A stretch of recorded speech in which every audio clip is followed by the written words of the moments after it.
Hey, everybody, and welcome to another edition of the Mama Pies Before the Lesson podcast. I'm your host, Carlos Smiley. Now, on last week, we saw the Apostle Paul admonishing the crew to get nourishment in anticipation of the task that lay before them. He assured them that God had promised that not only he, but the entire crew, all 276 men, would make it to Rome. He didn't say how. He didn't say when. He only said that they would get there. Now, Paul didn't ignore what they were feeling. He knew that the challenges that they were first facing were real. He didn't tell them that they needed to man up. He let them know that I know that you have your fears. I know that you're doubting whether or not you'll live to see even another day. The rains, the winds, the storms of our life. They're doubting. And I know that we don't know what's going to happen even tomorrow. But this one thing I do know.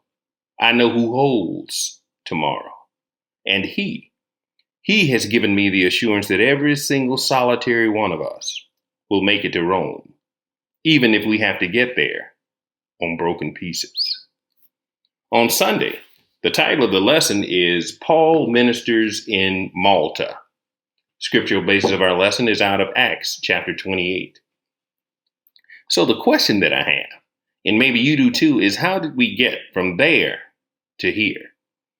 How do we go from a confirmation from God that the Apostle Paul must witness of him in Rome to shipwrecked? How do we get to a warm reception?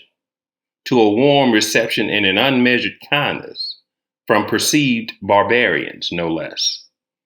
How did we get from there to here? Hopefully, after today's conversation, we'll better understand what our biblical heroes were dealing with, the heartaches that they faced, the life-threatening stands that they took, the sacrifices that they made.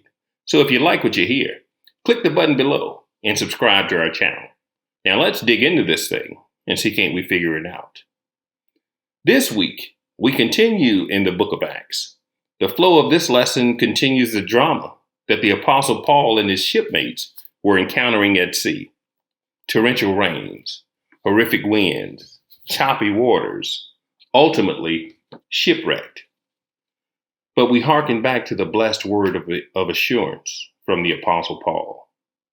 He says, "And now I exhort you to be of good cheer, for there shall be no loss of any man's life among you, but of the ship." You see, Malta was one of the islands that was between Jerusalem and Rome. Paul had encouraged the captain to stay in Crete, another one of the islands that they had safely docked at. He'd encouraged them to stay in Crete during the season of rough weather. However, they chose to push forward. Although they chose to not listen to it, God spoke to Paul, assuring that his providential hand was in the midst of this journey, commanding the atmosphere as well as the elements. He allowed Paul to convey to his shipmates that everybody would make it to Rome. So as the ship was tossed and torn and broken into pieces in the rough waters of the Mediterranean Sea, they had to cut away the anchors and leave them in the sea. Some of the men were able to swim to shore. Some had to float to the shore. Some on shipboards, and others on whatever was in the water, but all made it safely to the shore. It was only after they got to shore that they learned that they were now on an island called Melita, also known as Malta. Malta is a rocky island located some 62 miles south of Sicily in the Mediterranean Sea. The island's about 17 miles long and 9 miles wide. At that time, Malta was part of the Roman Empire and overseen by an official named Publius. You see, Malta was always part of God's promise and his plan. That being that Paul would make it to Rome and that Paul would be witness of him to the Gentiles throughout the region as well as the highest levels of leadership in the world. At Malta, God uses a tragic event to not only show his sovereignty, but also his superiority on an island of perceived barbarians. But he also demonstrates to us that just when we think that all is lost in the world that we've grown accustomed to living in, he takes us to a whole new world where even though it doesn't look like what we're used to, it don't feel the way that things used to feel, it's exactly where we need to be. Many of us don't recognize the elevation that the Lord is taking us to because we've grown comfortable with our less than. And when he takes us there, he sets the surroundings. All of the riffraff in our lives somehow drifts away.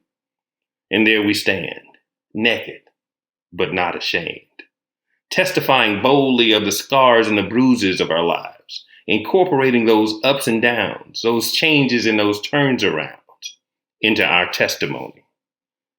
Here we now stand, welcomed by people that don't look like us, don't talk like us, don't believe like us. Yet there we are, stripped down to nothing but the promises of God, finally taking solace in what the promises of Scripture have given us. That being that he'll never leave us nor forsake us. All that we need to do is walk boldly into our new environment, knowing that God has already set the table, realizing that God has already made a way. He's prepped the inhabitants of our new space at our next level on how to receive us, that being with open arms. He's already informed them that I've got a son and a daughter that's finally coming into the realization of who they are. But more importantly, they're realizing who I am. They're beginning to step out on the promises and in the witness of who I am. And I expect for you to take real good care of them until I send them on to their penultimate destination.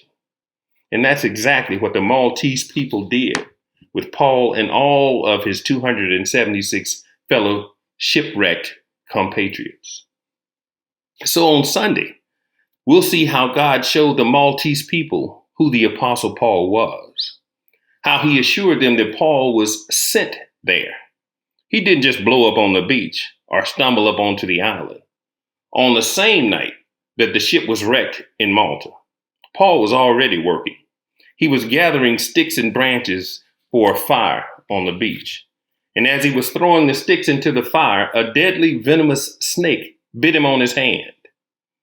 The Maltese islanders who saw it declared that the gods must be punishing Paul for some murder or for some other crime. But when they saw that the Apostle Paul suffered no harm, they changed their tune and deduced that he must be a god. Publius, the chief official of Malta, then took care of Paul and his friends for 3 days. And while staying at his home, Paul healed the official's father, who was sick with a fever and dysentery. Soon, the rest of the islanders brought their sick to Paul for healing. Paul, still technically a Roman prisoner, stayed in Malta for 3 months, which allowed for the changing of the season. The miracles that Paul performed there earned the respect of the Maltese people, and in accordance with the commission of Jesus Christ, the gospel was preached and demonstrated, and Jesus was lifted up. The relationship, through the witness of the Apostle Paul and the receptiveness of the people of Malta, became so genuine that by the time the season changed and another ship came through the port, the people loaded the ship with enough goods and supplies that would carry them comfortably to their next destination. Finally, the events and experiences of the Maltese people, through the witness of the Apostle Paul, shows us beyond a shadow of a doubt another example of God using untenable circumstances to move his plan forward. Paul, arrested, imprisoned, shipwrecked, marooned on a barbaric island, befriended, beloved, endearing himself to the inhabitants, ultimately fulfilling the commission of Jesus Christ. I submit to you that just as the protagonist wrote in the book of Romans, chapter 8, verse 28, And we know that all things work together for good to those that love the Lord and to those who are called according to his purpose. Hey, I'm looking forward to next week's lesson as we go back in and dig a little deeper here on the Before the Lesson podcast. Remember to subscribe to our Mama Pie Sunday School class YouTube channel. And until next time, be blessed.